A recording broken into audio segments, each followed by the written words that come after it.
উপদেষ্টা প্রকাশ্যে সিগারেট খাওয়া নিষেধ করায় শাহবাগী নারীরা সিগারেট খেয়ে প্রতিবাদ করেছে, এদের ব্যাপারে আপনার মতামত কি? এগুলোরে আপনারা নারী মনে করলো, আমি নারী মনে করি না। এটা কেমন কথা?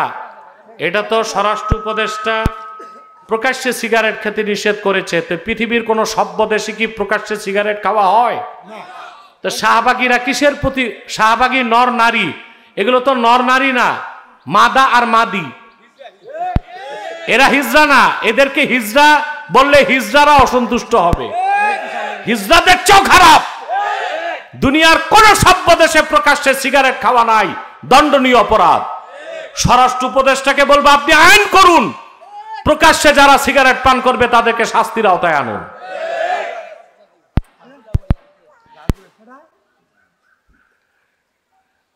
রমজান মাসে বাংলাদেশি দ্রব্যমূল্যের দাম বাড়ে, আর পৃথিবীর সব মুসলিম রাষ্ট্রগুলোতে দ্রব্যমূল্যের দাম কমে।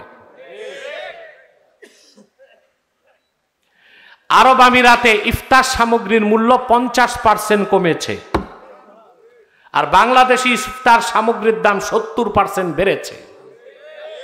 বেগুন হয়েছে আগুন, কারণ বাঙালি বেগুনি ছাড়া ইফতার করে না, মনে করে বেগুনি বুট আর মুড়ি না থাকলে রোজা ভাঙ্গা হবে না। অথচ সুন্নত তরিকায় যদি ইফতার করেন, কয়েকটা খেজুর নেন, পানি নেন, যদি পারেন একটু দুধ পান করবেন, একটু মিষ্টি খাবেন, একটু হালাওয়া খাবেন, তা যদি খেজুরের তৈরি হয় কামালে সুন্নতে সওয়াব পাবেন। আপনার ইফতারটা হলো স্বাস্থ্যসম্মত, কম খাওয়া হলো, আবার আপনার রুচিও বাড়লো, স্বাস্থ্যটাও ঠিক থাকলো। আল্লাহ তো রোজা দিয়েছেন অন্তরকে পবিত্র করার জন্য। অন্তর পবিত্র করার 5টা ঔষধ ইব্রাহিম খাওয়াস লিখেছেন, দাওয়া উল কলবে খামসা। মানুষের অন্তর যখন রোগাক্রান্ত হয়ে যায় তা নিরসনের জন্য 5টা ঔষধ। তার প্রথমটা হচ্ছে তিলাওয়াতুল কোরআনি বিত্তাদাব্বুর, চিন্তা ভাবনা করে কোরআন তেলাওয়াত করা। 2 নাম্বার হচ্ছে খালাউল বাতন, পেট খালি রাখা। সুবহানাল্লাহ। 3 নাম্বার হচ্ছে কিয়ামুন ফিল লাইল, শেষ রাতে তাহাজ্জুদ পড়া।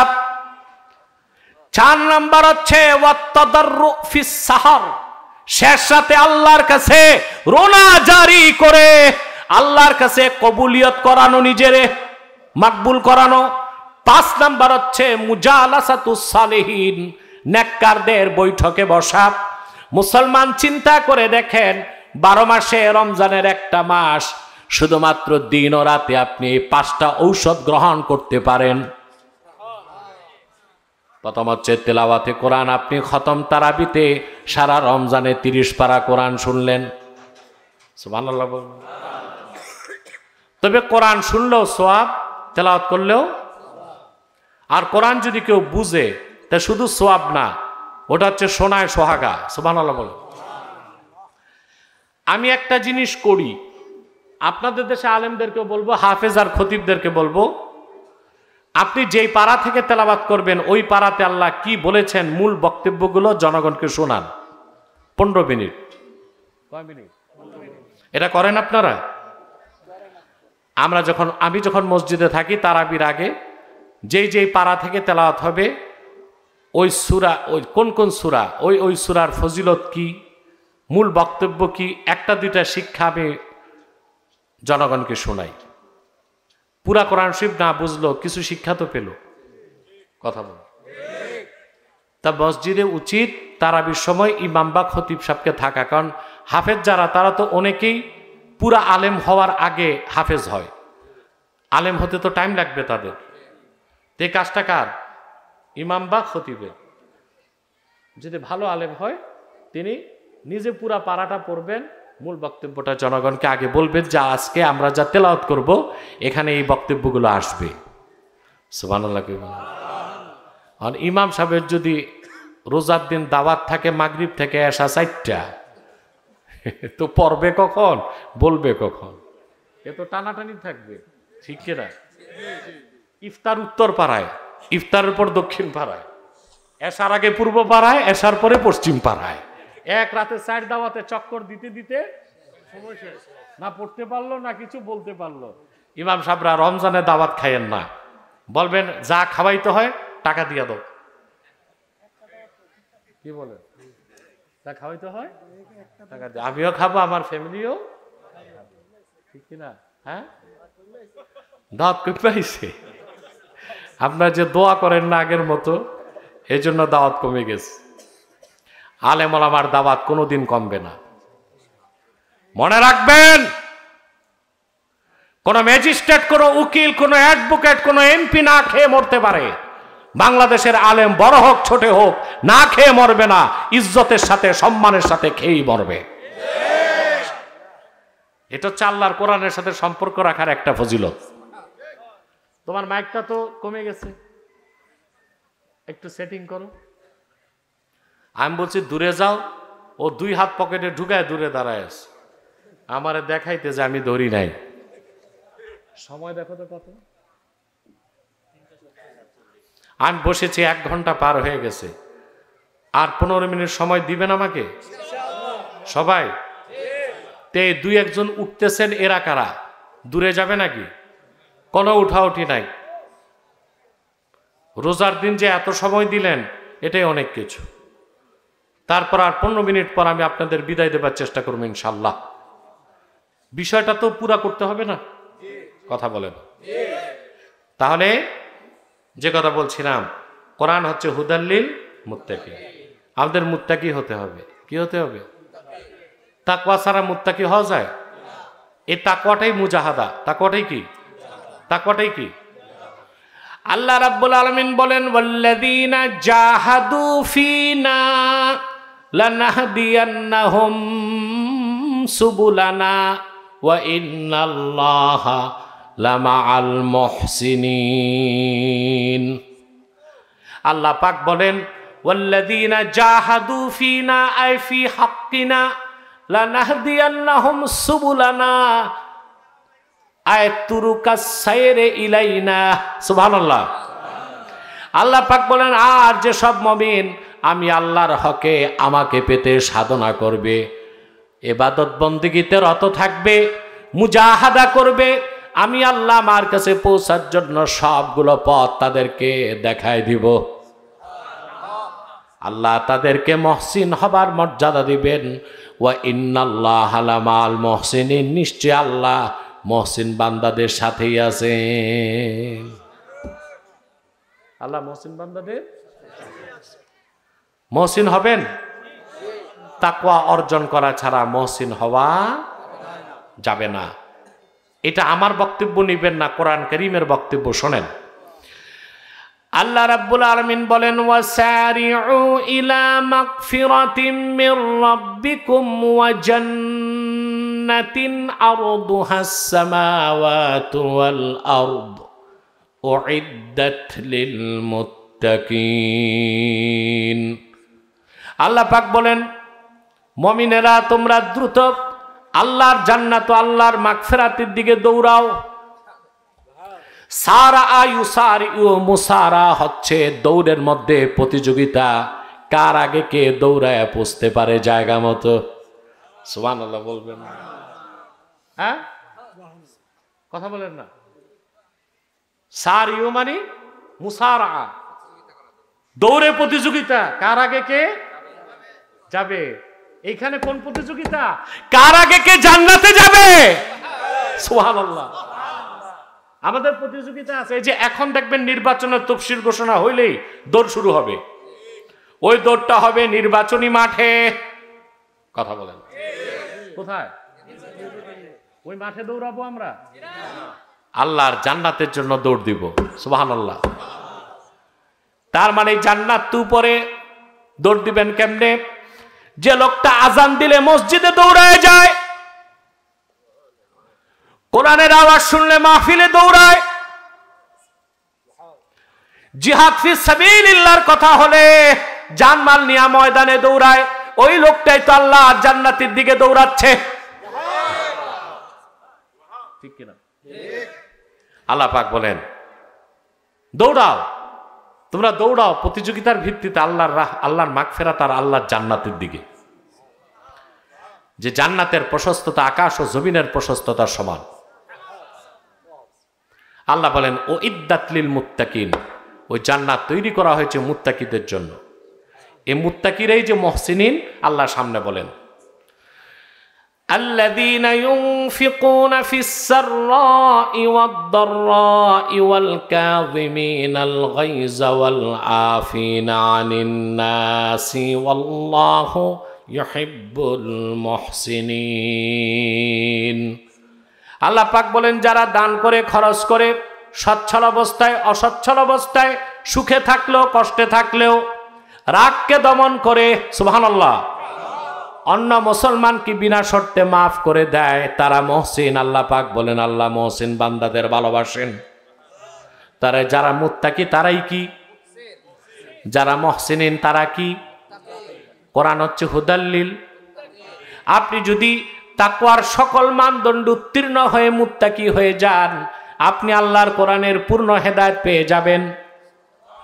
আপনাকে আল্লাহ মুহসিন বান্দার মর্যাদা দিবেন। আল্লাহ বলে দিলেন ওয়া ইন্নাল্লাহা লামাল মুহসিনিন, নিশ্চয় আল্লাহ মুহসিন বান্দাদের সাথে আছেন। এটার অর্থ করে দিব, যে ব্যক্তি দুনিয়ায় ঈমান আনার পরে মুমিন হবে, শরীয়ত মেনে মুসলিম হবে, তাকওয়া অর্জন করে মুহসিন হবে, আল্লাহ দুনিয়াতে তারে 4টা জিনিস নগদ দিবেন। কয়টা? আমার সাথে গণনা করেন আঙ্গুল তুলে। রাহমাত, নুসরাত, ইজ্জত, কুওয়াত, আখিরাতে দিবেন জান্নাত। দুনিয়াতে কয়টা? রাহমাত। আল্লাহ রহমতের চাদরে মুহসিন বান্দাকে ঘেরাও করে ফেলবেন। নুসরাত, আল্লাহ গায়বী সাহায্য করবেন। ইজ্জত, আল্লাহ তার মর্যাদা বাড়ায় দিবেন। কুওয়াত, আল্লাহ তাকে আধ্যাত্মিক শক্তি দিবেন। এই শক্তির সামনে মোকাবেলা করার মতো কোনো পরাশক্তি, কোনো অপশক্তি পৃথিবীতে না। আখিরাতে দিবেন জান্নাত। বলেন সুবহানাল্লাহ। আমরা মুহসিন হব ইনশাআল্লাহ। রমজান মাসটা কাজে লাগাবো ইনশাআল্লাহ। তা রমজানে আমরা 5টা কাজ করব। কয়টা বলবো? প্রথম হচ্ছে তিলাওয়াতুল কোরআনি বিতাদাব্বুর। আমরা চিন্তা করে কোরআন তেলাওয়াত করব, কিংবা তারাবিতে কোরআন শুনব মনোযোগ দিয়ে। কথা বলেন যুবকগুলো, এগুলো কি জানো? জেনজে কি জেনারেশন জেড। এরা খুব উচ্ছৃঙ্খল হয়। এরা হচ্ছে টিকটক জেনারেশন। এগুলোর নতুন নাম দিছে জেনারেশন জেড। আসলে এরা কি? টিকটক। এদের সর্বোচ্চ মনোযোগ থাকে কোনো কাজে 8 সেকেন্ড। কত সেকেন্ড? 8 সেকেন্ড মাত্র। তো দেখবেন ইমাম সাহেব যখন খতম তারাবি পড়ায়, এরা বারান্দাতে গল্প করে, রুকুতে গেলে দৌড়ে যে নামাজ ধরে। হয় না? আর বাচ্চাদের শুধু দোষ নাই, বুড়া কিছু খাচ্চর বুড়া আছে, এদেরই বদ অভ্যাস। ঠিক না? মসজিদে গেলে কাশাকাশি করে, দেরি কেন নামাজে। কিন্তু এমন না যে তারাবি পড়ে বাড়ি যেয়ে তাহাজ্জুদ পড়বে। ও চায়ের স্টলে বসে আরেকজনের আমল নামা নিয়ে গবেষণা করে, নিজের আমল নামার খবর। হ্যাঁ, সত্য।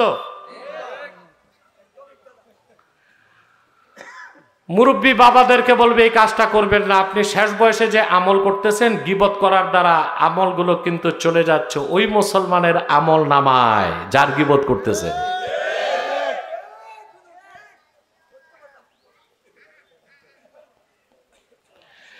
হাসান আল বাসরি সাইয়্যিদুত তাবিঈন আর রিসালাতুল কুশাইরিয়াতে এসেছে। হাসান আল বাসরি রাহমাতুল্লাহ ওনার খাদেম এসে বললেন, হুজুর, ওই লোকটা আপনার গীবত করছে, সমালোচনা করছে। সন্ধ্যার সময় হাসান আল বাসরি 1 প্যাকেট হালাওয়া মিষ্টি পাঠাই দিলেন সমালোচকের বাড়িতে। ওই বেটা মিষ্টি খেয়ে বাকবাকুম করে মুখ পুছতে পুছতে দৌড়ে আসছে। হুজুর, কোনো সুসংবাদ আছে নাকি? মিষ্টি পাঠালেন কেন? তিনি বললেন, সুসংবাদ একটা আছে। বলে কি সুসংবাদ? বলে ফজরের পর তুমি আমার সমালোচনা করে সারা রাত তোমার ইবাদতের সওয়াব আমার আমল নামায় পাঠায় দিছ, সন্ধ্যার সময় বিনিময়ে আমি হাসান বসরি এক পোটলা মিষ্টি পাঠাই দিছি। সারা রাত তুমি ইবাদত করে ফজরের পর আমলগুলো দিছো আমারে, সন্ধ্যায় আমি একটু হালুয়া পাঠাই দিয়েছি। কি পাঠাই দিছি? ভালো নাম লেখা উপরে রাখা, দাও দাও। তাহলে বুঝতেছেন ভাই, এই মুরব্বীরা এই গীবতের কাজটা করবেন না। চায়ের স্টলে বসবেন, ভালো কথা বলবেন, বেনামাজিদেরকে নামাজের দাওয়াত দিবেন, প্রয়োজনে 10 জনকে চা খাওয়াবেন, 10 মিনিট করে আপনি আল্লাহওয়ালা বুজুর্গদের কাছে যা শিখছেন দাওয়াত দিবেন, আপনি তালিমের সওয়াব পেয়ে যাবেন। পারবো না আমরা মুরব্বীরা? আমার বাংলাদেশের ইমানদার মুরব্বীগণ প্রত্যেকটা চায়ের স্টলকে এক একটা দাওয়াতের কেন্দ্র বানায় দিতে পারি না? মুরব্বীরা যদি নামাজি 10 জন মুরব্বী চায়ের দোকানে বসে সকালে আধা ঘন্টা সবক দেয়, চা খেতে খেতে গল্পের তালে তালে বিকালে আধা ঘন্টা সবক দেয়, চায়ের স্টলগুলো কি আর স্টল থাকে চায়ের? না দাওয়াতের মার্কাজ হয়? পারবো না? মুরব্বীরা রমজান মাসে এই কর্মসূচিটা গ্রহণ করলেন, মুরব্বীরা এই কাজটা করবেন, চেষ্টা করবেন। কোন কোন মুরব্বী হাত তুলে দেখান। আল্লাহ কবুল করুক, আল্লাহ মঞ্জুর করুক। আর উত্তর পাড়ারটা দক্ষিণ পাড়ায় লাগাবেন না, দক্ষিণ পাড়ারটা উত্তর পাড়ায় লাগাবেন না, এটা জঘন্যতম কাজ। কথা বুঝতেছেন? আরে ভাই, গীবত যদি করতে হয় তা আপনার মায়ের গীবত করেন, কারণ আপনার সওয়াব অন্যকে দিবেন কেন? যে কষ্ট করে পালছে সওয়াবটা সেই পাক। আবার না বুঝে বললেন না কালকে হুজুর বলে গেছে আব্বাসী হুজুর মার গীবত করতে। কেন যে বলছি তাও তো বুঝতে হবে। সওয়াবটা আপনার আরেকজন নিবে কেন? কে পাক? মাই পাক। এর মানে আমি গীবত করতে উৎসাহ দিচ্ছি না এবং মায়ের গীবত করতে বলছি না, অর্থাৎ গীবতের ভয়াবহতা বুঝালাম। প্রিয় ভাইরা, তাহলে আপনারা কি করবেন? রমজানে 5টা কাজ, অন্তর পবিত্র হয়ে যাবে, আপনি মহসিন হয়ে যাবেন। প্রথম হচ্ছে তেলাওয়াতে কোরআন। 2 নাম্বার হচ্ছে খালাউল বাতান, পেট খালি রাখবেন। ক্ষুধার কষাঘাতে জর্জরিত হয়ে আপনার নফসটাকে পবিত্র করার জন্যই তো 1 মাসের রোজা। তাহলে অবশ্যই আপনাকে কম খেতে হবে, কম খাওয়ার প্রশিক্ষণ দেয় রমজান। 3 নাম্বার হচ্ছে কিয়ামুন ফিল্লাইল, রাতের বেলা তাহাজ্জুদ পড়বেন। সেহরি খেতে যদি উঠেন অবশ্যই 4 রাকাত তাহাজ্জুদ নামাজ পড়ে নেবেন। 4 নাম্বার হচ্ছে ওয়াত তাদাররু ইনদা সাহার, সেহরি করার পরে মসজিদ চলে যাবেন আধা ঘন্টা আগে। আজান হয়ে গেলে 2 রাকাত সুন্নত পড়েই তো নামাজ। আগের অবসর সময় বসে ইস্তেগফার পড়বেন, দরুদ সালাম পড়ে আল্লাহর কাছে সারা জীবনের গুনাহের জন্য দোয়া করবেন। 5 নাম্বার মুজালাসাতুস সালিহিন, নেককারদের সংস্পর্শে বসবেন। রমজান মাসে বেহুদা সময় চায়ের স্টলে পার না করে তারাবিহের পরে ইমাম মুয়াজ্জিন হাফেজদের সাথে বসে যান, দিনী আলাপ আলোচনা করেন। তারা নেককার, তাদের সোহবতের কারণে আপনার দিলকে আল্লাহ পবিত্র করে দিবে। কয়টা কাজ করব? যদি করতে পারেন 1 মাসের রোজা সার্থক হয়ে যাবে, আপনি আল্লাহর মুত্তাকি বান্দা হয়ে যাবেন।